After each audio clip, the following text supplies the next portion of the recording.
Ljubav za biciklom je još od ranog djetinjstva kad sam ja i brat moj Marko složili prvi bicikl od nekog starog bicikla sa različitim gumama, različitim felgama i onako bila je to radost, ko da smo dobili novi Porsche kad smo ga uspjeli skrpati i kad smo počeli s njim se voziti.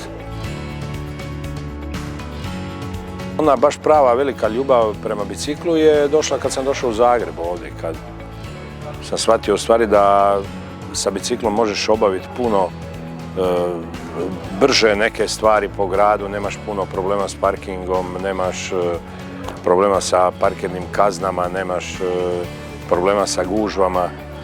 A evo sad u zadnje vrijeme su još i uređeni trotoari, pa ima nešto više biciklističkih staza nego što je bilo prije. Pa je onako nekakav gušt to sve obavljati i živjeti na biciklu. Ukrali su mi u životu sigurno 4-5 bicikla. Ovoga sada jako pazim i dobar mi je, evo baš smo onako kao dobri prijatelji, mogu reći da je ljubimac.